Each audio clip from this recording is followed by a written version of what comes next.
Vamos a continuar con la sesión y tenemos un tema que yo creo que es bastante interesante porque muchos de los que estamos aquí nos dedicamos a ayudar a nuestros clientes con diferentes tipos de informes que exceden de lo que es la mera contabilidad, sino que pretenden dar un valor necesario en multitud de diferentes escenarios judiciales y no judiciales. Entonces, vamos a hablar sobre los informes periciales y sobre el forensic en general.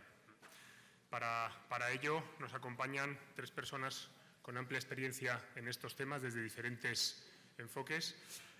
Os quería presentar en primer lugar a Antonio Viejo, magistrado juez y decano, actualmente decano de Madrid, de los jueces de Madrid. Es licenciado en Derecho por la Universidad Autónoma de Madrid y antes de comenzar su carrera en el ámbito jurisdiccional estuvo unos cuantos años trabajando en el sector privado, por lo tanto, eso le ha dado seguro un bagaje también importante de conocer un poquito los dos mundos. En el año 88 aprobó las oposiciones y accedió a la carrera judicial y ha estado en multitud de diferentes destinos, principalmente en Badalona, en Barcelona, en Segovia y en distintos ámbitos jurisdiccionales, penal, civil, incluso en el juzgado de lo social. Por lo tanto, ha tocado muchos palos a lo largo de su larga trayectoria. A nivel, además de los distintos destinos jurisdiccionales, en junio de 2014 fue elegido juez decano de los juzgados de Madrid, posición que ya había ocupado también antes en algunos otros juzgados y es la que desarrolla actualmente. Es miembro electo de la Sala de Gobierno del Tribunal Superior de Justicia de Madrid y desde 1998 forma parte de la Asociación de Jueces y Magistrados Francisco de Vitoria, siendo portavoz de la sección territorial de Madrid. Ha sido docente en muy diversos foros, por ejemplo, como profesor asociado en la Escuela Universitaria Domingo de Soto de Segovia, centro dependiente de la Universidad Complutense, y colaborado con distintas universidades como la Autónoma de Barcelona, la de Alcalá de Henares, la Universidad Autónoma de Madrid, CEU San Pablo, y dando distintas ponencias y cursos, tanto en estas universidades como en los cursos de licenciatura y de grado, también en el Colegio de Abogados de Madrid y en otros centros de formación. Muchas gracias, Antonio, por tu presencia. Además, nos acompaña también Pablo Bernat. Pablo es socio responsable en KPMG de Risk Consulting para Europa, Oriente Medio, África y el Sudeste Asiático y es presidente de la Cátedra de Investigación Financiera y Forense de la Universidad Rey Juan Carlos. Es licenciado en Ciencias Empresariales y MBA por ESADE y es miembro del ROAC y también del Instituto de Censores Jurados de Cuentas de España y del Colegio de Economistas y por su trayectoria, obviamente, del Registro de Economistas Forenses del Colegio de Economistas. A nivel profesional, su experiencia se incorporó a la firma a KPMG en el año 95 y es socio desde el año 2004. Fue nombrado responsable de Forensic a nivel de MEA en 2006 y desde el año 2010 es el socio responsable de MEA para esta región. Creó el departamento de Forensic en la firma en el año 97, un departamento que en la actualidad cuenta con más de 100 profesionales dedicados exclusivamente a este ámbito y ha hecho diferentes proyectos internacionales en la firma en KPMG Forensic en muchos países, principalmente Reino Unido, España, Argentina, Andorra, Suiza, Estados Unidos y otros un poquito más exóticos como puedan ser Congo e Indonesia.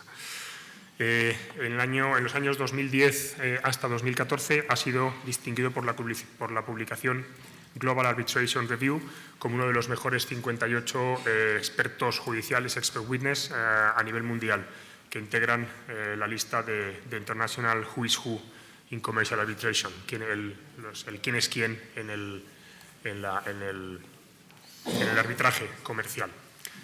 Gracias, Pablo, también por tu presencia. Y por último, pero no menos importante, nos acompaña Juan Carlos Robles, que es el vicepresidente del REFOR, del Registro de Economistas Forenses. Es licenciado en Ciencias Económicas y Empresariales por la Universidad de Málaga y auditor de cuentas en ejercicio, y también licenciado en Derecho por la Universidad Europea de Madrid. Y también miembro del Ilustre Colegio de Abogados de Málaga.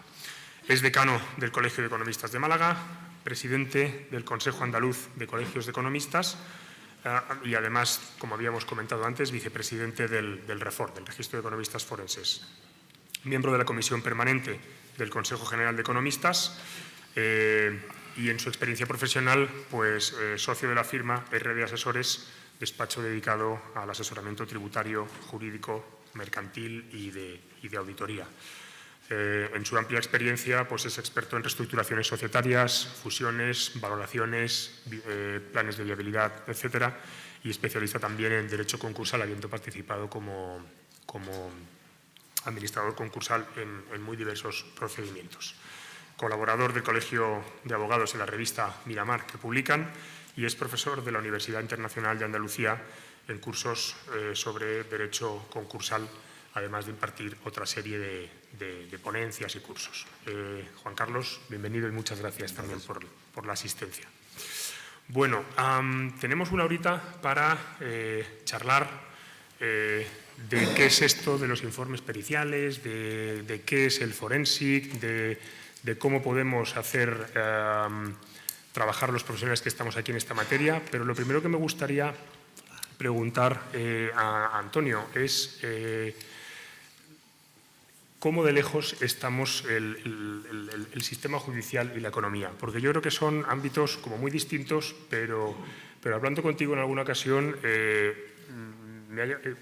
hemos llegado a la conclusión, o me has hecho caer en la cuenta de que parece que no estamos tan lejos, los dos mundos, el mundo judicial y el mundo económico. Entonces, me gustaría preguntarte un poco qué impacto tiene el funcionamiento de un sistema judicial en la economía.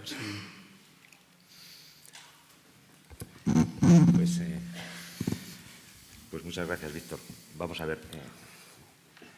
Realmente la justicia, los órganos judiciales, el sistema judicial, vive a espaldas de todo lo que no es un marco normativo, el marco constitucional, el marco supranacional de ámbito normativo, los tribunales de justicia de la Unión Europea. En este momento apasionante, pero además enormemente complicado, en donde se superponen organismos nacionales, autonómicos, locales, supranacionales, en los que todos elaboran normas y son normas de carácter concurrente. Pues el juez está, yo creo que realmente perdido a la búsqueda de la norma. Se preocupa poco de qué consecuencias puede tener su resolución o las decisiones que vaya tomando respecto de otros ámbitos que no sea su ámbito específico, que es resolver ese asunto concreto de acuerdo con lo que le marca el ordenamiento jurídico, la prueba que se haya podido producir en ese asunto específico, válidamente producida, porque esto es, en definitiva, lo que en nuestra Constitución se dice que tiene que hacer el juez. El juez, dice el artículo 117, pues ejecuta y juzga lo juzgado, y su función es esa, juzgar y ejecutar lo juzgado. Se preocupa el juez, entre comillas, los jueces, se preocupan de qué consecuencias pueden tener sus decisiones en el ámbito económico. No. Se preocupan los economistas de las decisiones que pueden tener los jueces en el ámbito económico. ¿Se preocupan desde hace mucho los economistas de las decisiones que pueden tener los sistemas de justicia en el ámbito económico? Pues la verdad es que yo creo que desde hace mucho no, pero ya llevamos un cierto tiempo en donde algún catedrático de economía aplicada, pues ha hecho estudios interesantes sobre qué impacto tiene los sistemas de justicia y más en general, porque los sistemas de justicia se incluyen entre las instituciones en el funcionamiento de los sistemas económicos. Yo les voy a dar en este momento una breve referencia. En el año 2015, a mediados de septiembre, dictó el Tribunal Constitucional una sentencia en referencia a un asunto muy específico que es el ingreso involuntario de personas que puedan tener algún tipo de trastorno en centros hospitalarios. Entonces, se regula esta materia en la Ley de Enjuiciamiento Civil, en concreto en un artículo que es el 763, y lo que dice es que cuando una persona ingresa y no tiene capacidad para decidir porque tiene un deterioro cognitivo o tiene algún tipo de trastorno, el que decide si debe ser ingresado o no es el médico, sino que es el juez.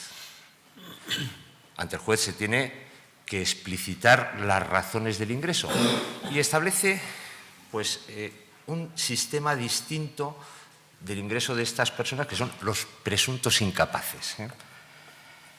Dice, bueno, si es necesario un ingreso urgente, el médico puede autorizar el ingreso, el facultativo, y debe comunicarlo en las 24 horas siguientes al ingreso al órgano judicial. Y el juez, en las 72 horas siguientes a esa comunicación, debe coger y explorar a ese señor que ha sido ingresado, debe analizarle o estudiarle por parte de un médico que sea designado por el juzgado, normalmente será el médico forense, y debe dictar una resolución acordando ratificar el ingreso por el médico o dejarlo sin efecto. Y esto lo debe hacer pues, en un plazo de 72 horas. ¿Por qué les cuento esto? Pues miren, porque Madrid es una población que tiene 3.700.000 habitantes y tiene unos juzgados especializados que se dedican a eso, a los ingresos, las tutelas y el control de las tutelas. Son los juzgados, se llaman de incapacidades, juzgados de tutelas e incapacidades. Entonces, el Constitucional, en esta sentencia, que era de 7 de septiembre del año 2015, vino a decir, oiga, si es que lo que estamos protegiendo aquí, lo que protegemos es el meollo de la libertad ambulatoria. Una persona no puede decidir y entonces el juez, en el plazo de 72 horas, desde que se lo han comunicado, tiene que decidir si efectivamente está correctamente privado de libertad ambulatoria en un centro hospitalario o no está correctamente privado de libertad ambulatoria. Entonces, el Constitucional hace un parámetro que es el siguiente. A mí, que yo soy el intérprete de la Constitución y el garante de los derechos fundamentales, lo que me interesa básicamente es la tutela de la libertad. No me interesan los aspectos sanitarios, me interesan que los jueces, que son los que tienen que tutelar la libertad, resuelvan en el plazo de 72 horas sobre si es correcto o no ese ingreso. Entonces, además dice el Constitucional, no me importa nada cuál es la infraestructura judicial. Lo que tienen que hacer es resolver en el plazo de 72 horas exactamente igual que se tiene que resolver en 72 horas sobre una pérdida de libertad por razón delictiva, una detención. Tiene que ser puesto a disposición judicial y en las 72 horas, en las 72 horas siguientes a la detención, como máximo, policialmente tiene que ser puesto a disposición judicial y el juez tiene 72 horas para decidir sobre la libertad o la pérdida de la libertad.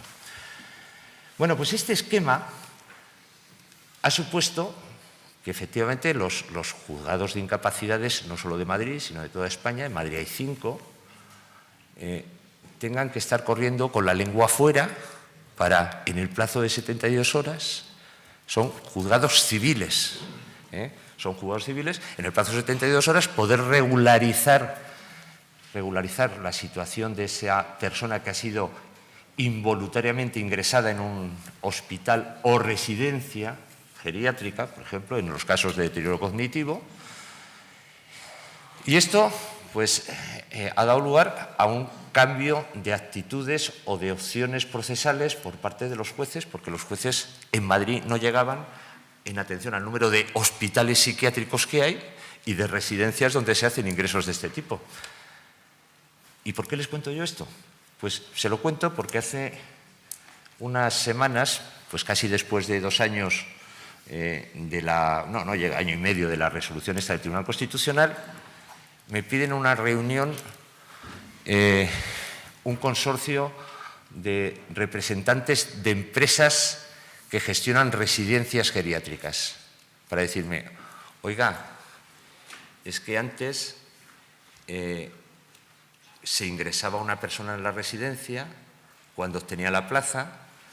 Una vez que obtenía la plaza, en las 24 horas siguientes, si tenía un deterioro cognitivo, se lo comunicábamos al juez y el juez, cuando podía, se trasladaba a la residencia y hacía la ratificación de ese ingreso respecto a aquellas personas que tenían un deterioro cognitivo. Previamente se había producido un procedimiento administrativo o un procedimiento de trato privado entre la familia del paciente que se iba a ingresar y la residencia para la obtención de la plaza, y una vez que se obtenía, a ese familiar enfermo o con el deterioro cognitivo se le ingresaba. ¿Qué es lo que pasaba ahora y qué es lo que querían transmitirme este grupo de empresas dedicadas al sector de la gestión de residencias geriátricas? Pues lo que me querían transmitir es que ahora no se autorizaba jamás un ingreso residencial si previamente no se había tramitado el proceso de ingreso residencial en el juzgado. Esto ha sido una forma de adaptación por parte de unos juzgados, de estos 5 juzgados que están en Madrid, a un impulso normativo, no un impulso judicial, que en este caso proviene del Tribunal Constitucional, que obviamente, por lo que me transmitían los representantes de estas residencias, pues ha tenido un impacto económico clarísimo, porque desde que obtienen la plaza el futuro residente hasta que puede ingresar, o lo tramitan con carácter previo, que no es lo habitual porque no ha habido información suficiente de que es necesario tramitarlo con carácter previo, o están perdiendo una media de entre 25 y 30 días de ingreso de un residente.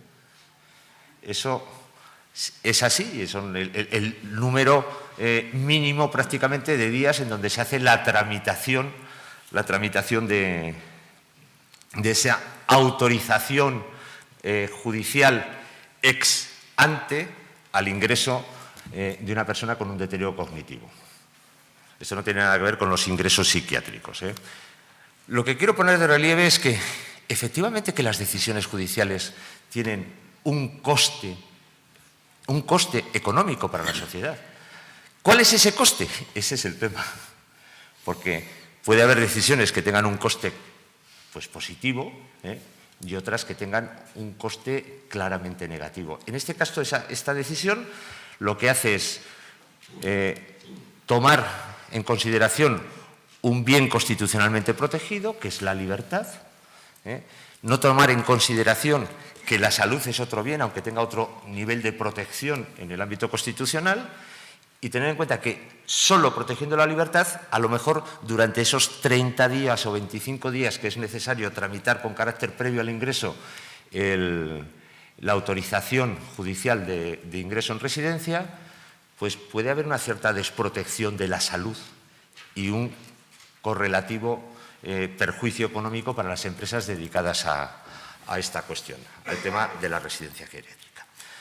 Yo lo que creo que tenemos que ser muy conscientes es que, naturalmente, que los sistemas de justicia, que las instituciones y el sistema judicial tienen una influencia decisiva en los comportamientos económicos. Y bueno, está relativamente estudiado que aquellos países que tienen unos niveles económicos mejor, los países nórdicos, Estados Unidos, tienen unos sistemas de justicia que funcionan proporcionalmente mejor que otros países que están en un nivel económico inferior. Esto puede ser un poco la pescadilla que se muerde el rabo, es decir, el sistema jurídico funciona bien porque hay un desarrollo económico adecuado de una determinada nación o de un Estado, o a lo mejor el sistema jurídico ha influido de alguna manera en el desarrollo económico. Pues puede que sí. Lo que sí es cierto es que donde los sistemas jurídicos son previsibles, las actuaciones judiciales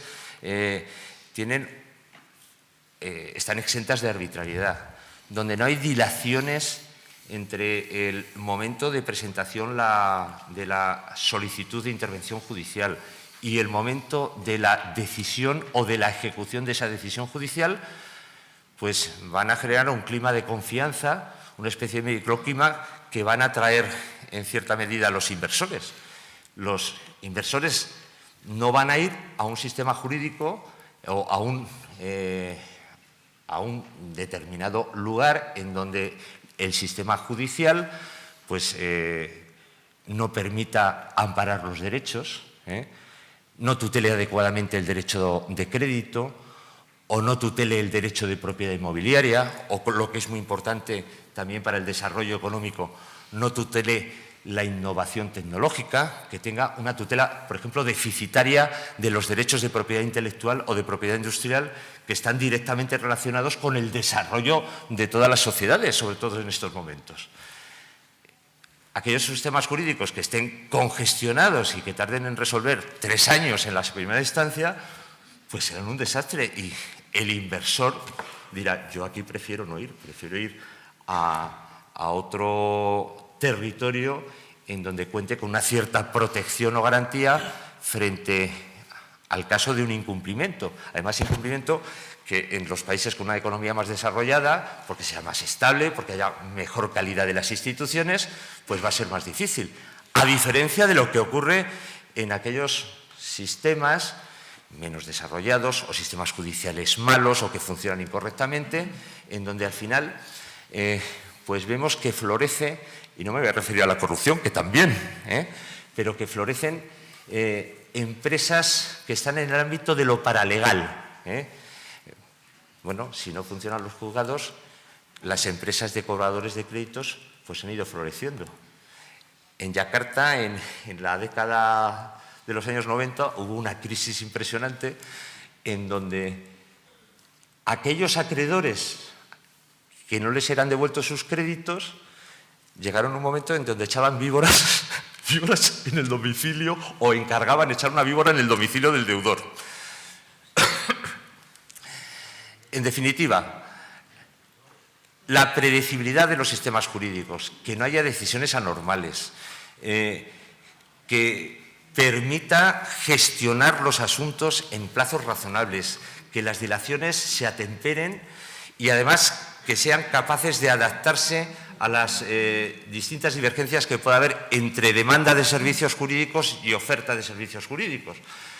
Pues aquellos sistemas judiciales que tengan esto, efectivamente, van a tener una influencia positiva en el desarrollo económico.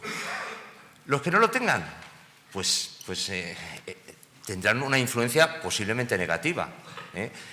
No permitirán que se estabilice, por ejemplo, los mercados de crédito. Imagínense que frente a los incumplimientos de los deudores en el mercado financiero o en el mercado del crédito,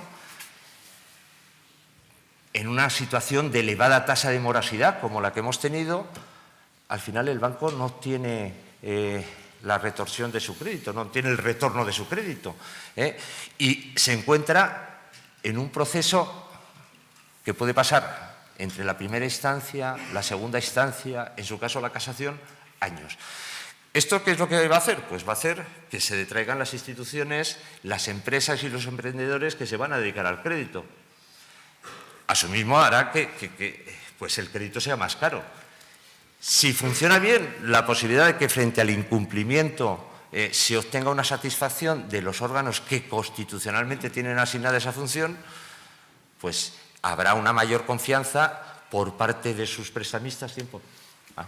No, por Dios, que acabes, pero vamos, para dar intervención, no. Bueno, en definitiva, sí que creo que los sistemas judiciales pueden tener una gran influencia y que una adecuada organización de los sistemas judiciales en donde permitan dar una respuesta temprana y pronta a las situaciones de conflicto, que protejan los derechos y aquellos derechos que están directamente relacionados con el emprendimiento podrán facilitar un mejor desarrollo económico. Los que no tengan estas características, pues posiblemente influirán en un sentido contrario. Bueno, en el mercado de los arrendamientos pasa exactamente lo mismo. Si el señor que arrienda le dejan de pagar y no puede recuperar su vivienda para volverla a poner en el mercado o tiene una dificultad tremenda, lo siguiente que hace es no arrendar. ¿Esto qué hará? Pues que los arrendamientos sean muy caros o que se establezcan garantías para hacer el arrendamiento de tal manera que el sujeto que firme un contrato de arrendamiento con el propietario de la vivienda pues le pidan un aval o le pidan de fianza 10 meses. Y todo eso queda detraído de la propia circulación económica. Y al final, a través de un buen funcionamiento o un mal funcionamiento en la tutela del derecho de propiedad, pues puede orientar el mercado hacia que haya un mayor grupo de personas que se dediquen a la compra en propiedad frente a la opción del arrendamiento. Con lo cual, a su vez, también eso puede tener una consecuencia económica en el propio sistema, porque si el parque de viviendas en renta es superior al de viviendas en propiedad, pues también una cierta movilidad del mercado laboral. Te puedes trasladar de un sitio a otro. Entonces, efectivamente, existe una interrelación entre actividad judicial, si se realiza bien o mal, y resultados económicos. ¿Cuál es el porcentaje, que es lo que les gusta a los economistas, a las personas que manejan los números? Bueno, ese ya es otro tema. El porcentaje es complicado de medir, pero sí que hay indicadores, y hay indicadores en el Banco Mundial. Se hacen referencias al ¿cómo se llama? Business, sobre indicadores en el ámbito de la justicia. En la Comisión Europea para la eficiencia de la justicia también hay algunos tipos de indicadores que son tenidos en cuenta a la hora de hacer clasificaciones y establecer pues, una mayor bondad de un sistema de un país concreto, de un sistema judicial de un país concreto frente a otros. Y esto, además, solo a grandes rasgos, pero, oiga, ¿qué es lo que tenemos en las cuentas de nuestros juzgados? Pues tenemos inmovilizados del orden de los 18.000 millones que entran y salen de las cuentas de consignación. Y esto me estoy refiriendo al año 2016. Y eso es lo que entra y sale, pero lo que se reserva a la persona contra la que se presenta un proceso, por si acaso tiene que proveer porque tenga que pagar en el supuesto de que pierda, pues me imagino que este montante económico tendrá una mayor relevancia de las propias cuentas de consignación que el montante de las cantidades consignadas. Esto necesariamente nos tiene que obligar a pensar si invertir en justicia, que es a donde yo quería llegar, es realmente un gasto, si gastar en justicia es solo un gasto o tiene una posible visión como inversión por el retorno que pueda producir a la sociedad. Muchas gracias. Entrando un poquito en materia, Pablo, me gustaría preguntarte, tú tienes mucha experiencia en el ámbito forense y aquí estamos muy acostumbrados a que el informe pericial es un informe pericial cuya última finalidad va a ser un juzgado, pero ¿es cierto esto? ¿Hay otra actuación dentro del forensic distinta de la mera preparación de un informe para la presentación a un juzgado o hay un campo más amplio para nuestra actuación? Gracias, Víctor. Buenos días a todos. Voy a ver si hoy tengo más suerte que hace 20 y pico años. Y lo primero es intentar enmarcar la actuación de este experto contable haciendo informes periciales comúnmente conocida como forensic. Hace 20 y pico años, cuando estaba en mi casa, tanto profesional como luego la personal, tuve la oportunidad de irme un tiempo a Londres, necesitaban a alguien que chapurreara un poco el inglés, además del castellano, Me fui y cuando volví dije, ostras, he visto una cosa aquí en Inglaterra que quiero hacer en España, que es hacer informes periciales, quiero hacer forensic. Mis queridos compañeros, algunos de ellos aquí en la sala, me miraron perplejos diciendo ¿qué es esto del forensic? ¿Qué es esto de los informes periciales? En esa época la referencia más cercana que teníamos eran los médicos forenses, lógicamente algo diferente a lo que hacemos y no se acaba de entender mucho. No me ayudó mucho cuando por la noche llegué a casa diciendo voy a hacer informes periciales. Y entonces mi suegra me decía, vas a hacer lo que hacen los tasadores de seguros cuando tienes un accidente con el coche y ya haces de perito y tal y todas estas cosas. Pues tampoco tuve mucha suerte. Hoy a ver si tengo un poco más de suerte. El contexto de los informes periciales dentro de nuestro ámbito se produce siempre, como decía Víctor, cuando hay un litigio, cuando hay una disputa. Lógicamente tiene que versar sobre alguna de las materias que nosotros conocemos, bien sea la contabilidad, bien sea un tema económico, bien sea un tema empresarial relacionado con el mundo de los negocios. En estos ámbitos de disputa o litigio, en muchas ocasiones lo que se está intentando dirimir son aspectos precisamente económicos, contables, en donde ambas partes no se ponen de acuerdo. Y como no se ponen de acuerdo, necesitan que alguien aporte luz a esa dirimencia. Esta luz que aportas, después de tu análisis, que entraremos un poco en él, puede ser previo a llegar a sede judicial, puede ser en un contexto de negociación, puede ser en un contexto de que estás haciendo casi de mediador, puede ser en un contexto donde tu informe ambas partes hayan acordado que va a ser dirimente, que lo que tú digas sobre esa materia va a ser lo que ambas partes van a aceptar en cuanto a esa materia que es objeto de tu experiencia. Y en muchas ocasiones la disputa ya está tan avanzada que está ya en los juzgados y ya sabes que tu informe va a ser utilizado en sede judicial. Puede ser en sede judicial, puede ser en sede arbitral, puede ser en un contexto nacional, puede ser en un contexto internacional. Hasta aquí todo puede parecer relativamente sencillo y el tema se empieza a complicar. ¿Dónde se complica? Primero, que este tipo de trabajos de estas dirimencias no tienen una serie de pautas concretas. No hay dos casos iguales, no hay dos asuntos iguales, no tienes una única guía a la que hacer referencia, porque en muchos casos estarás tratando un tema que estará relacionado con una transacción de compraventa. En otros, y estarás haciendo una valoración de empresa donde hay discusión sobre cuál es el valor de la empresa. En otros contextos estarás hablando sobre un incumplimiento de contrato y qué efectos tiene ese incumplimiento de contrato.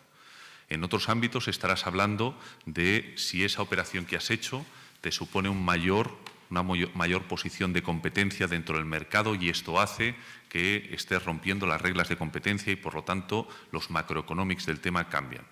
En otros casos estarás simplemente versando sobre si se ha contabilizado correcta o incorrectamente determinadas partidas en un balance y luego ese balance tiene otra trascendencia. El contexto es múltiple. Si a esto le añadimos que no es lo mismo hacer este tipo de pericias o de informes periciales para una compañía que se dedica a la distribución, que para una compañía de ingeniería, que para una de construcción, que para una del sector del gas, por decirlo, hace que los skills, la experiencia que tengamos que tener para hacer estos informes periciales son múltiples.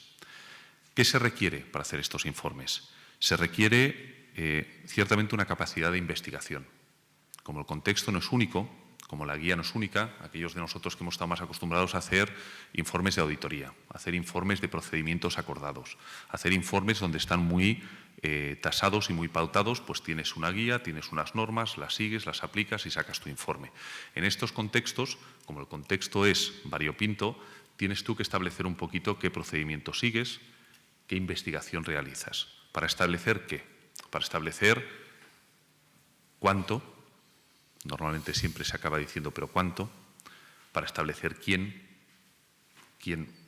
se tiene que hacer responsable de ese pago, de ese importe, para establecer cómo, el por qué, el establecer ese nexo causal entre ese importe de daño y perjuicio y qué parte lo ha ocasionado y por qué eso que ha ocasionado ha provocado ese impacto económico. Y todo esto, lógicamente, dentro de nuestra materia, que es la económica, que es la contable, sin meternos en el ámbito jurídico, que para esto ya estarán los abogados y estarán los jueces. Dentro de todo este contexto, tanto si es previo a llegar a sede judicial o arbitral, como si es ya una vez en sede judicial, hay determinados aspectos que son muy importantes y que sí me gustaría el luego debatir con la mesa, y es una de las cosas que más sorprende, yo creo, a los jueces es, y a todos, a veces hasta a nuestros clientes, es que en el mundo de los informes periciales pues no siempre todo el mundo opina que 2 más 2 son 4. Uno tiende a pensar que todos los temas contables económicos tienen que ser matemáticos, y como buenos matemáticos y contables, pues todo tiene que cuadrar y todo tiene que llegar al mismo desenlace y al mismo número. Y lo que nos encontramos con los informes periciales es que te encuentras informes periciales en un mismo caso que cada uno opina un tema diferente y que cada uno tiene una visión diferente. Y no necesariamente ninguno de los dos tiene que estar mal, sino que cada uno está considerando un contexto diferente. ¿Y por qué? Pues si tenemos una expropiación de una empresa en Latinoamérica, ¿cuál es el daño y perjuicio que sufre mi cliente por esa expropiación que le han realizado? Yo puedo considerar que ese escenario futuro, en donde iba a generar ese negocio mi cliente, pues iba a tener un determinado crecimiento, iba a tener unas determinadas variables macroeconómicas, eso le iba a aportar unas sinergias determinadas, y el perito de contrario puede decir, oye, este entorno que tú has considerado no es el más apropiado, te has olvidado estos factores, el más relevante es este otro. ¿Qué le ocurre a los tribunales arbitrales? ¿Qué les ocurre a los jueces? Que les cuesta, al no ser ellos expertos contables, al no ser ellos expertos economistas, el acabar de establecer cuál de todas esas visiones de experto es la correcta. Temas claves: la claridad de tu informe. A veces tenemos tendencia a hacer unos informes tremendamente complejos, tremendamente técnicos, para demostrar lo buenos que somos y lo técnicos que somos, y lo que acabamos haciendo es perder a nuestros lectores, perder a nuestra audiencia. Y lo segundo, saberlo explicar muy bien. Nuevamente, no es muchas veces tanto la bondad de lo que has escrito y lo que has puesto, como luego sabérselo explicar a una audiencia que obviamente no necesariamente es experta en tu materia. Y yo, por no ir agotando tiempo, luego seguro que en el debate, Víctor, podemos el abrir un poco más el... Seguro que sí, porque la verdad es que la materia da para mucho. Has hablado, Pablo, del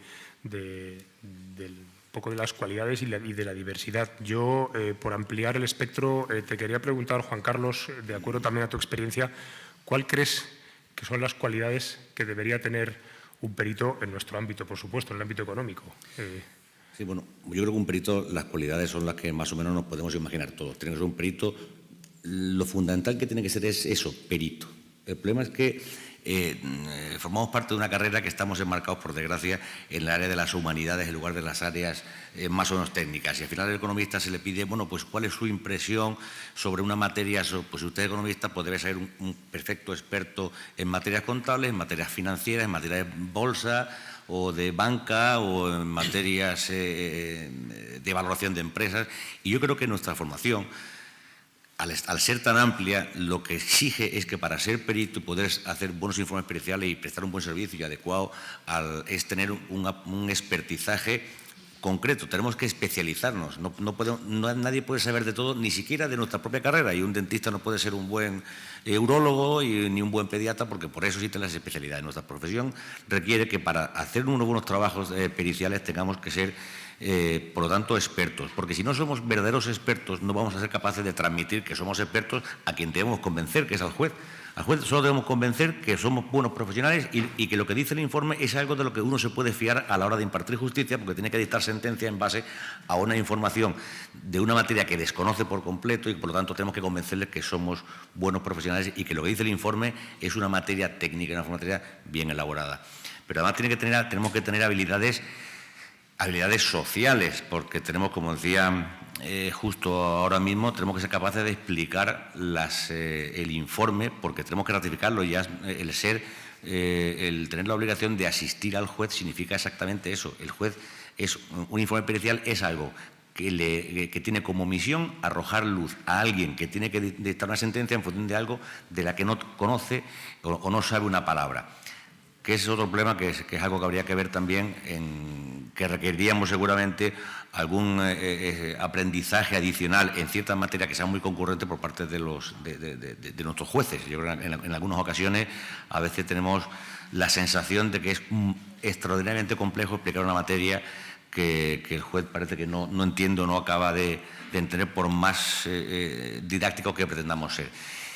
Y tenemos que ser también unos buenos estrategas, porque en los informes periciales, en lo que nos designa una de las partes del litigio, que luego genera problemas, porque en algunos casos la percepción que tienen algunos jueces, por fortuna no son todos, son la minoría, pero sí que hay buena parte de ellos que nos dicen, bueno, un perito de parte, claro, como le paga su cliente, claro, y al notario le paga al cliente, y al registrador le paga al cliente. La cuestión que hay que tratar si queremos proyectar una independencia, tenemos que también ser buenos profesionales, y ese era otro de los efectos para lo que me refería cuando quería de hacer buenos productos. Pero un informe que hacemos cuando lo hacemos de parte, porque nos lo encarga una parte del proceso, no por ello significa que el informe tenga que estar contaminado y por lo tanto el juez piense que los peritos, como algunos piensan, somos alguna suerte de meretrices que nos dejamos comprar y hacer cualquier producto. No, mire usted, un buen informe pericial hecho de parte, el valor adicional que aportamos, y esto debíamos ser capaces también de convencer a nuestros principales clientes, que son los abogados, pues son al final quienes deciden hacer un informe pericial o no, es que, habiendo analizado con un análisis previo de la situación del cliente, pues decirle, mire usted, no me pregunte usted esto, vamos a enfocar la pericial por esto. Es decir, mire usted, como si te va a hacer una analítica y dice usted que como yo pago, yo quiero que me salga el colesterol por debajo de 30. No, usted el colesterol le va a reventar, le va a reventar la aorta mañana. Pregúnteme por el ácido úrico, que lo tiene usted muy bien. Pregúnteme cómo está usted Pues esa es la visión. Si lo que ¿cuál es tu pretensión? Eso, naturalmente, pues con el abogado, que es el director del procedimiento, que al fin y al cabo lo que se pretende es que tú decís que tienes buena salud. Pues si me preguntas por el colesterol, te voy a decir que el colesterol lo tienes mal. Vamos a buscar esa parte estratégica, que es lo que da un valor añadido a nuestro trabajo pericial. Pero eso sí, si decimos que el ácido úrico está bien, es que está bien. Y podemos dar un informe y podemos hacer un trabajo adecuado. Y tenemos que además está presente este foro, es sobre los trabajos y la tecnología del perito del siglo XXI. Tenemos que apoyarnos en herramientas técnicas, tenemos que estar actualizados, tenemos que estar a la vanguardia. Los economistas tenemos que mostrar que somos una profesión actualizada y una actuación moderna. A mí me vas a permitir que haga algo de proselitismo del colegial, pero precisamente ahora en el Refor estamos haciendo unas herramientas que habréis recibido muchos de vosotros esa información, herramientas para hacer informes periciales sobre cálculos de prejuicios causados por la cláusula suelos. Bueno, ahora una moda que tenemos en la que entendemos que como profesionales podemos trabajar mucho haciendo informes periciales, porque el juez no va a saber la cantidad, matemáticamente qué cantidad corresponde, y el juez si va a pedir el abogado pues el procedimiento sin cuantía, va a decir que pues, al final del procedimiento, en ejecución de sentencia, pues que el banco recalcule, lo que recalculado queda. Ahora búscate si una pericial ahí o no. Yo creo que tenemos una oportunidad para hacernos valer, y eso requiere tener herramientas. Bueno, pues para eso las corporaciones profesionales, y para eso nos agrupamos en colegios profesionales y en los colegios en consejos, tenemos que tratar de dar respuesta a todas estas materias y dar herramientas. En este caso hemos creado una y estamos creando un abanico de herramientas para que todo aquello que sea matemático, aquello que se pueda cuantificar, porque en algunos casos es opinión, pero en otros casos es exclusivamente matemática, es decir, es algo que sea cuantificable, es algo verdaderamente empírico. De hecho, lo que yo creo que debemos hacer, la opinión experta es una opinión experta, pero cuanto más allá, más nos acerquemos a la opinión y más nos alejemos de la certeza matemática, más nos estamos acercando a un testigo perito o a una testificada, aunque sea una opinión perita, que a una pericial pura. Yo cuando me preguntan en ocasiones en la ratificación en el juicio, me pregunté, entonces, en su opinión, y cuando es algo que no es susceptible de ser opinable, le digo, no, señoría, no es una opinión, en este caso es una certeza matemática. tenemos que hacer valer que nosotros estamos en un momento del procedimiento que es la prueba, la práctica de la prueba. Y la práctica de la prueba requiere hechos probatorios. Tenemos que hacer un trabajo basado en técnicas probáticas, en técnicas, en algunas de las cuestiones, en algunas de las áreas profesionales sí que tenemos muy desarrollados procedimientos en auditoría, nos lo acaban de decir. En auditoría existen procedimientos. Bueno, pues para muchas de las pruebas podremos utilizar en periciales contables, podremos utilizar pruebas y técnicas de auditoría. Habrá otras en las que no será posible aplicar las técnicas de auditoría porque no sea la materia propia de la auditoría. Pero debemos intentar, en la medida de lo posible, tratar de ir a obtener evidencias más allá de las opiniones. Cuando hablamos de una proyección a futuro de un lucro cesante, naturalmente, eso está basado siempre, o cualquiera de los análisis de valoración de empresas que están basadas en la proyección del beneficio. Evidentemente es imposible que sea una certeza ni un resultado unívoco, pero sí en todo aquello que sí sea posible, tratar de ir buscando la certeza matemática. De esta manera nosotros podremos tener una mejor... Es decir, habremos proyectado mejor lo importante que es la prueba pericial. A veces tenemos la sensación de que, aunque hacemos informes periciales, parece que la pericial económica es algo que todavía queda lejos de la comprensión, seguramente por los abogados, que son los responsables en decidir, al fin y al cabo, como directores del procedimiento y lo que tienen que establecer la estrategia procesal para su cliente.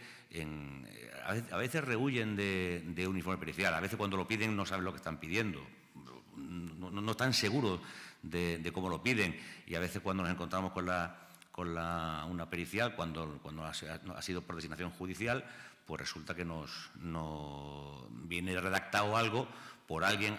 Audítese los beneficios de auditoría de cuentas anuales o no es una auditoría de cuentas anuales, que usted qué es lo que quiere exactamente. Eso es lo importante de hacer convencer o hacer comprender a los abogados que somos una profesión que podemos ayudarle, que los peritos podemos ayudarle mucho en las materias en las que los jueces no conocen, entre otras cosas porque no están obligados a conocer.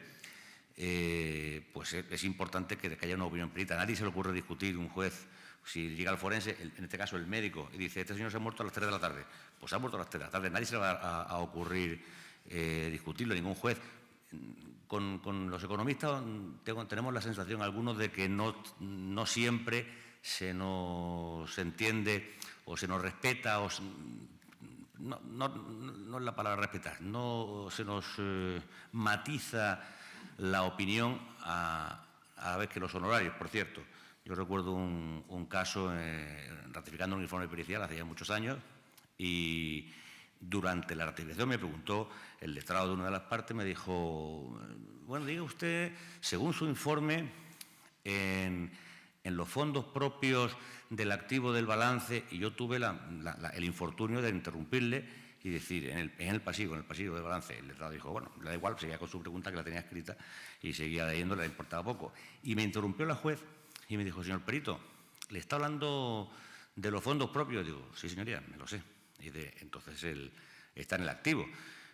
Digo, señoría, está en el pasivo, pero usted no se preocupe, que yo le respondo al letrado y yo siempre se lo explico, pero está en el pasivo. Señor perito, cuando hablamos de fondos propios, hablamos de patrimonio neto, ¿verdad? Digo, sí, señoría, hablamos de patrimonio neto. Pues entonces, si es patrimonio, tendrá que tener activo. Pero usted no, señoría, está en el pasivo. Yo, de verdad que... y me dijo, le recuerdo que está usted bajo juramento. Y ya le tuve que decir, señoría, pues yo le juro que está en el pasivo. Ya le faltó llamar al alguacilillo y que me sacaran de... Entonces, es decir que también vendría de referencia a que la formación económica en los jueces de lo civil en general, afortunadamente hay una especialización mercantil, que ya la cosa va cambiando, y los jueces de lo mercantil pues tienen también una formación mucho más especializada. Pues sería conveniente que todos nos formásemos, pero la profesionalidad y la independencia también nos la tenemos que trabajar nosotros. Para nosotros ser buenos profesionales, o vender que somos buenos profesionales, o convencer a quien al final va a ser el beneficiario o el usuario de nuestros informes, que es la justicia, nuestro cliente, pero naturalmente los jueces, y que entiendan que somos personas buenas, profesionales, técnicas e independientes, lo tenemos que demostrar nosotros. Y la independencia pues debe ser también igual para todos.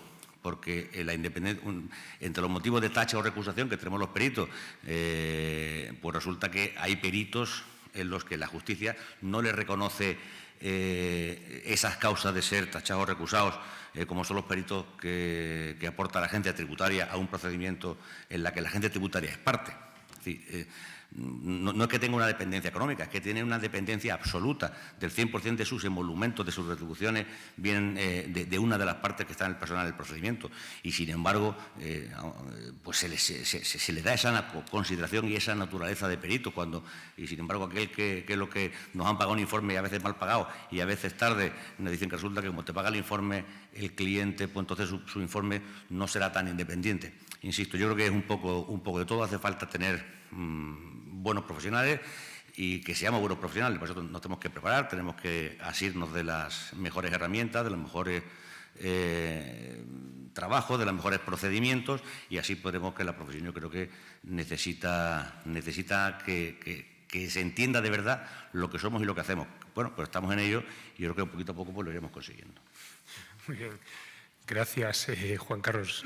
La verdad es que yo creo que he resaltado dos aspectos muy importantes de las cualidades, que son el rigor y la independencia, y la especialización, que yo creo que son fundamentales en cualquier actuación pericial.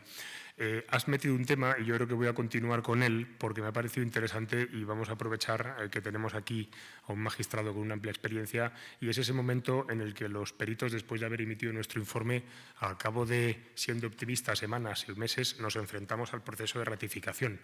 Y a mí me gustaría preguntarte, Antonio, por ese proceso, o sea, por tu visión, la visión del juez en el proceso de ratificación cuando tiene delante un perito que, depende del ámbito, puede ser un perito que ha nombrado el juzgado, con lo cual la independencia vamos a considerar que se le presupone, o es un perito de parte. Y también ha comentado Pablo el hecho de que muchas veces nos encontramos con periciales contradictorias o por lo menos diferentes en cuanto a las conclusiones, por el contenido. Entonces, ¿cuál es un poco, si puede contarnos esa visión desde el punto de vista del estrado del juez sobre el proceso de ratificación de los informes periciales? Vamos a ver, la pericial o el dictamen pericial, como le llama ahora la Ley de Enjuiciamiento Civil, es un medio de prueba. ¿Qué persiguen los medios de prueba? Los medios de prueba persiguen persuadir al juez de la realidad de un hecho que es el sustrato fáctico sobre el que se aplica una norma.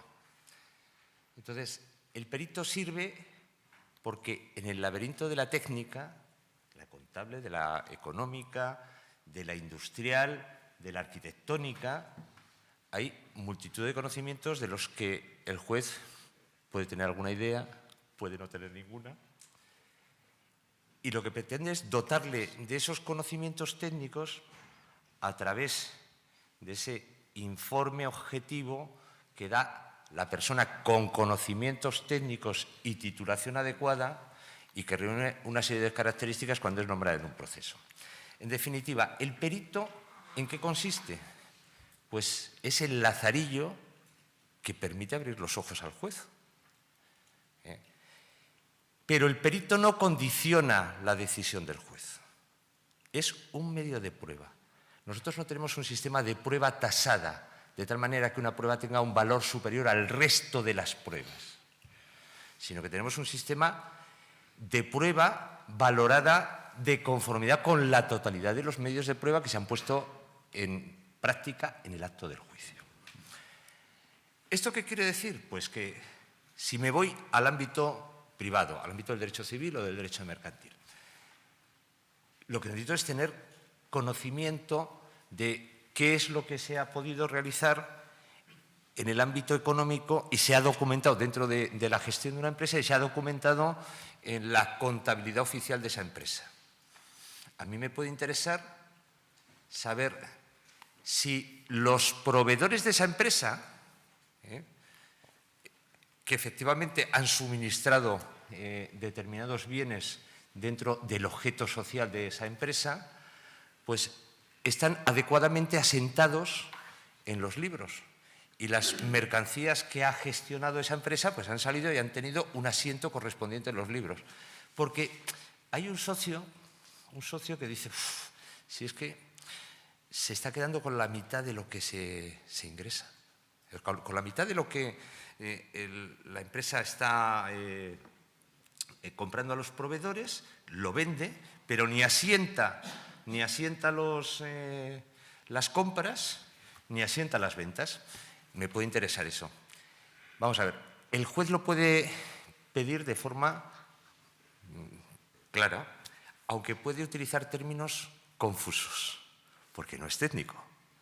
Entonces, lo primero que hay que hacer es al perito decirle claramente cuál es el objeto de la prueba. Y el objeto de la prueba, obviamente, desde la perspectiva técnica, el perito lo tiene que interpretar. Porque si le dice que es el activo en vez del pasivo, y el perito dice, si lo dice el juez es el activo, mal. No, tendrá que interpretar lo que desde el punto de vista profano el juez le está pidiendo, él lo tendrá que traducir técnicamente y luego, a su vez, traducirlo a términos que sean comprensibles para el profano, pero explicándolos con el máximo rigor y, obviamente, con la máxima objetividad. No voy a hablar de los requisitos de objetividad que deben adornar al perito, que al parecer no adornan al perito tributario. No, al perito tributario le dices, vamos a ver, usted ha hecho una liquidación. ¿Me mete usted de conformidad con el artículo, no, con el artículo 340, el modelo 347, porque es que no lo ha tenido en cuenta? Es que pasa de la cuota de delito, se queda en cuota de infracción administrativo. No, es que no hay que tenerlo en cuenta, que no le he pedido eso, que le estoy pidiendo que me haga una liquidación con arreglo a un hecho que yo tengo acreditado por otro lado. Usted me da la interpretación de la liquidación. Yo lo que quiero es que me dé la liquidación, no que me diga que debe interpretarse o no, porque eso es una cuestión jurídica. Si ese gasto o esa compra debe incluirse en ese concepto a efectos de desgravar o de deducir o de computarse. Lo importante es que en el dictamen, tanto en el informe como en la ratificación del dictamen, se precise de forma clara cuál es la razón de ciencia o técnica por la que se llega a esa conclusión. Y eso se puede decir con palabras técnicas para que no te enteres de nada, que es muy frecuente en las declaraciones de los médicos, que entonces tienes que ir desbrozando, sobre todo cuando la declaración del médico está tratando de delimitar la responsabilidad del médico. Cuando se trata de otras cosas son bastante más claros. Entonces, tienes que ir desbrozando aquella expresión técnica que evidentemente tiene una traducción en el lenguaje profano del juez, que se debe tener que enterar de eso. Y había otra cosa que me parece, bueno, y para esto es muy importante, primero, que en esa ratificación, al que te tienes que dirigir, si es una ratificación ante el juzgado, es al juez. Tú no tienes que persuadir a tu abogado o al abogado de la parte contraria, tendrás que persuadir al juez, que es el que tienes que convencerle de que has hecho un informe técnico, riguroso y objetivo. Y además, si es claro y de acuerdo con las reglas de la lógica, resulta que lo que dice efectivamente se compadece con esas reglas y que puede tener un perito que llegue a otras conclusiones también de acuerdo con las reglas de la lógica. O sea, lo del dictamen contradictorio no es una cosa excepcional. De hecho, la ley siempre ha previsto la existencia de peritos concurrentes o en su dictamen y la posibilidad del perito dirimente. Entre otras cosas, para tratar de medir el grado de ciencia de cada uno de los peritos, hay un sistema de actuación en el ámbito procesal penal, en los procesos penales, en donde todos los peritos declaran conjuntamente en el juicio oral. Y entonces, las interpelaciones que le hagan las partes o las interpelaciones que les pueda hacer el juez pueden ser rebatidas en ese acto por parte de los otros peritos. Y eso permite, pues, desde la perspectiva del juez, llegar a una conclusión. Hombre, podrá ser errónea, eso es así, porque todo conocimiento humano tiene fabilidad, se puede fallar, pero llegar a una conclusión de entre las distintas opciones técnicas que se introducen en el juicio, ¿cuál puede considerarse más correcta? Desde el punto de vista de la experiencia personal del propio juez y de la experiencia en el entorno en procesos de ese tipo de naturaleza.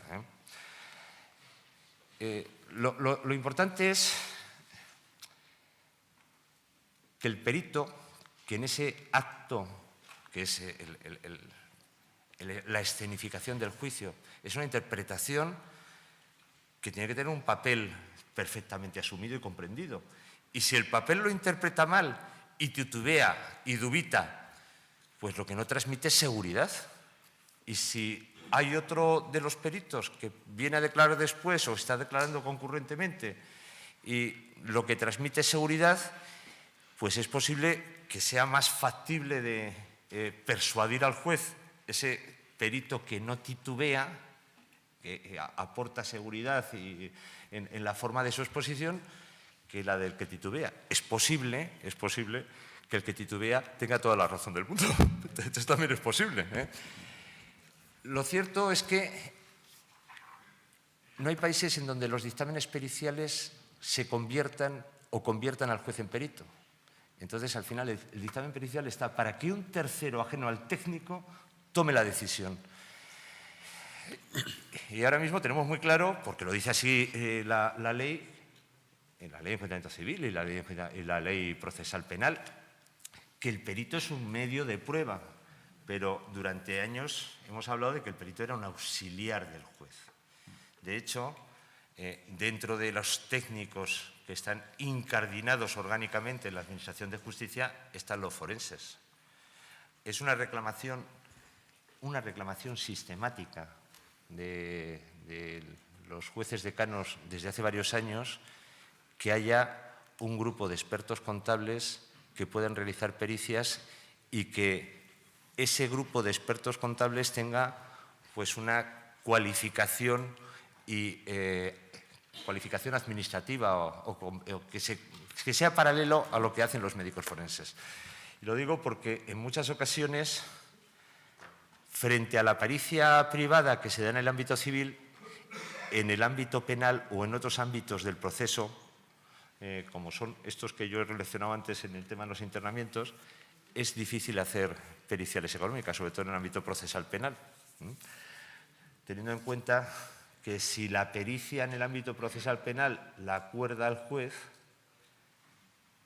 lo lógico es no aceptarla, porque le van a pagar al perito 1.000 euros por hacer un trabajo extraordinario. Entonces, eso está mal regulado. Está mal regulado. Entonces, necesitamos que haya un auxilio por parte de técnicos, sobre todo porque en muchísimas de las actividades en las que está comprometida la actuación de los jueces y tribunales es necesario informes técnicos por parte de peritos, economistas, auditores, y te encuentras en muchas ocasiones pues, con graves dificultades para poderlo hacer. Y al final, ¿qué ocurre? Pues ocurre que ese inspector de Hacienda, que era parte de la Administración tributaria, pertenece a un organismo público y entonces, como pertenece a ese organismo público, el Tribunal Supremo viene reiteradamente diciendo que no tiene una finalidad particular en el proceso, que tiene una finalidad objetiva y por eso le permiten intervenir como perito. En realidad no es un perito, sino que sería un testigo perito, un testigo técnico que depone en el proceso. Lo lógico es que puede haber una contradicción incluso por otros técnicos que no sean los actuarios que han intervenido en un procedimiento de liquidación. Pero vamos, lo fundamental es pensar que en la ratificación del juicio al que tienes que convencer no es a tu abogado. Tu abogado te tendrá de dar las pautas de cuáles son los hechos controvertidos, los hechos que son objeto de controversia, pero tienes que convencer al juez. Muchas gracias.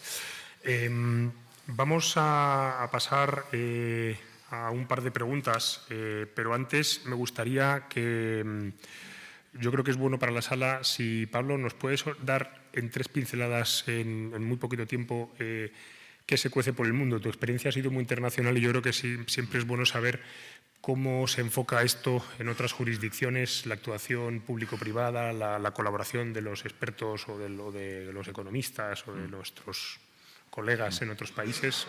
Si nos puedes ilustrar un poco. Muy bien, pues yo os cuento muy brevemente un poquito mi experiencia. Primero, La actuación pericial o del experto contable está muy marcada, como decía Antonio, pues por el entorno regulatorio que haya en cada país. Y no hay dos países que tengan el mismo entorno regulatorio. A nosotros en España nos benefició mucho, a los que actuamos como peritos, la Ley de Enjuiciamiento Civil, a la que hacía referencia el magistrado, que entró en vigor en el año 2000, o la nueva Ley de Enjuiciamiento Civil de aquella época. La diferencia principal era que antes de esa Ley de Enjuiciamiento Civil el informe pericial se aportaba en el procedimiento una vez ya se había dictaminado un poco sobre quién tenía razón o no tenía razón, y entonces el que tenía razón pues ya se ponía a reclamar la parte económica, o ya posteriormente, en una fase posterior, pues se podía aportar ese informe pericial. Por temas de economía procesal se dijo, oye, el que quiera aportar prueba pericial lo tiene que hacer desde el principio, prueba pericial que lo haga desde el principio. Este ejemplo, que es España, si nos vamos al entorno internacional, pues tenemos también multitud de casos similares, totalmente diferentes y demás. Viene muy marcado por el entorno regulatorio. Hasta aquí no nos ha aportado nada de información nueva. ¿Qué más temas hemos visto nosotros a nivel de internacional? Sobre todo en los países anglosajones, y hilándolo con lo que decía Juan Carlos, sí que es verdad que hay mucha mayor especialización. Hay mucha más especialización del dictamen pericial, del experto contable. ¿Especialización en qué sentido? Lo que te encuentras, sobre todo en Estados Unidos, sobre todo en Inglaterra, es gente que es muy especialista en una materia muy concreta dentro de todo el ámbito económico, dentro de todo el ámbito contable, dentro de todo el ámbito empresarial. Y dentro de ese ámbito concreto de esa materia, además dentro de un sector. Pues cuando vamos dando vueltas por el mundo y vas con informes periciales, te encuentras que de contrario tienes a una persona que solo se dedica a hacer temas contables relacionados con el sector de la construcción y no sale de ahí.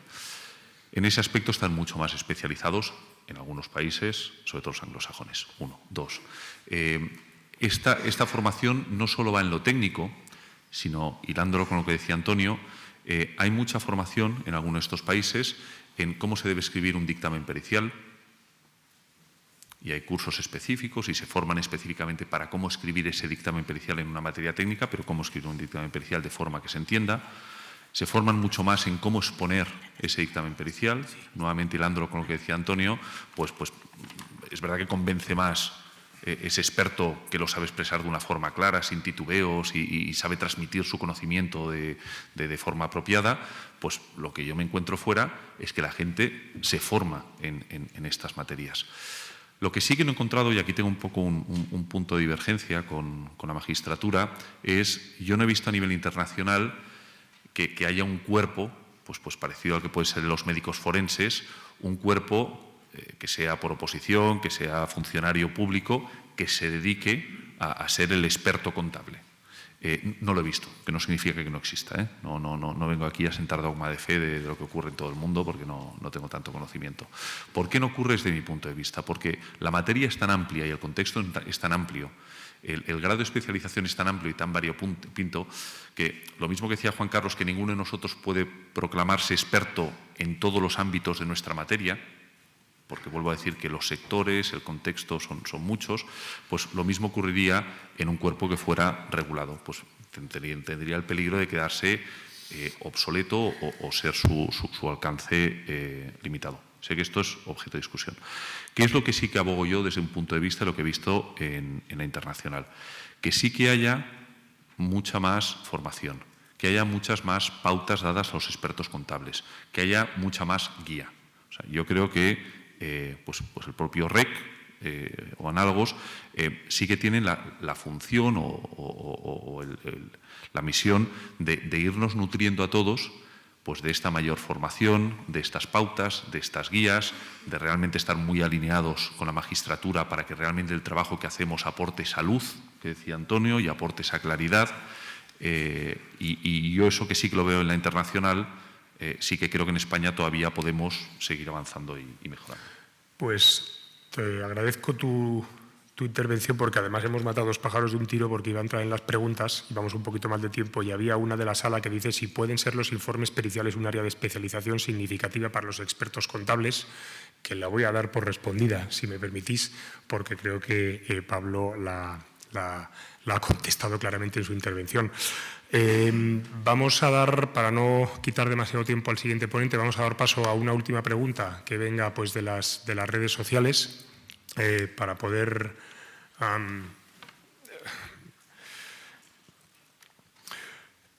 preguntan si creen, yo creo que puede ir dirigida a cualquiera de los ponentes, si cree que en los próximos meses va a haber un auge de informes periciales en relación con cláusulas suelo. Yo no sé si a lo mejor los profesionales que estáis interviniendo, a lo mejor, no sé, Juan Carlos, por ejemplo, ¿tú qué opinas sobre este aspecto?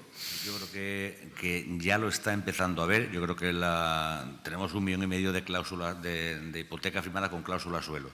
Y no se saben cuántas van a acabar en un procedimiento judicial, porque entre otras cuestiones hay un mecanismo de negociación, que es el Real Decreto 1/2017, en que los bancos están tratando de gestionar más mal que bien, porque la opción de la devolución de las cantidades en 3 meses es, como pretendía el Real Decreto, la banca no lo puede soportar, son 4.500 millones de euros, que la banca no puede soportar eso en un balance trimestral, porque entonces tiene que venir otra vez a rescatarnos. Y van a acabar muchos en procesos judiciales y, por lo tanto, van a acabar mucho la pericial judicial. Pero, además, yo creo que tenemos un momento procesal anterior. Precisamente con este mecanismo, el mecanismo de negociación es en el que los economistas tenemos la oportunidad de habilitar al cliente o de acompañar al cliente en ese proceso de negociación, porque para negociar, deme usted lo que me debe, porque si no le voy a interponer una demanda con mi abogado, entonces ya que se busque el abogado. Para tú negociar con el banco, lo único que tienes que saber es qué cantidad es la que a ti te corresponde. Si uno va al banco con un abogado, deme lo que me debe, ¿vale? Pues mira, venga, se le voy a dar, son 2.000 euros. Porque esto no son 2.000 euros, son 16.000. Para tú negociar con un banco en un procedimiento que no tiene nada que ver con un procedimiento judicial y, por lo tanto, no se necesita postulación de abogados y procuradores, sino simplemente sentarte con el director de la oficina, articular el mecanismo y decir, quiero que me dé mi dinero y que me anule la cláusula suelo. Lo fundamental es precisamente ir con un economista. Y precisamente en esa herramienta de la que hablábamos antes, una de las cosas que hace, que es general, es un pequeño informe que te da la propia calculadora financiera, y es un informe de 2 folios que está formateado, son todos iguales, con el escudo de economista, que identifica las cantidades exactamente que se han deteriorado en el procedimiento, es decir, que se han cobrado de más, y también la cantidad de capital que se ha amortizado de menos, porque hay un doble efecto con la aplicación de la cláusula suelo. Y ese es un momento que tenemos que aprovechar los economistas. Y en la parte pericial, cuando lleguen muchos que van a llegar, es absolutamente esencial ir con un informe pericial, porque si no dejas a lo que salga al final la ejecución de sentencia, y si uno pone prueba, además, que saca su prejuicio y lo cuantifica, el abogado estará más contento, porque en muchas ocasiones la cuantía va a superar los 18.000 euros, y los honorarios que vía costa va a cobrar el abogado pues también serán superiores. Con lo cual, y al cliente le estás recomendando y le estás haciendo que puede que obtenga mayor cantidad, porque los bancos en ningún caso están reconociendo la cantidad de capital amortizada. Al menos hay un doble efecto, como decía, que no solo al pagar más cantidad como consecuencia de la cláusula suelo, hay un segundo efecto, que estoy amortizando menos capital. Por lo tanto, hay una parte que puedo reclamar al banco, no que me la devuelva porque no la he pagado, pero sí que me la detraiga del saldo pendiente del capital vivo. Entonces, yo creo que el estar muy vivos, estar muy despiertos, estar con los abogados muy de la mano para que nos encarguen los informes periciales, va a haber un verdadero auge. Muy bien, pues muchas gracias. No siento no poder hacer alguna otra pregunta que me ha entrado, pero vamos mal de tiempo. Agradeceros de verdad a los 3 ponentes vuestra participación, y estoy seguro que habéis arrojado luz sobre este tema, y muchas gracias por vuestra asistencia. Gracias.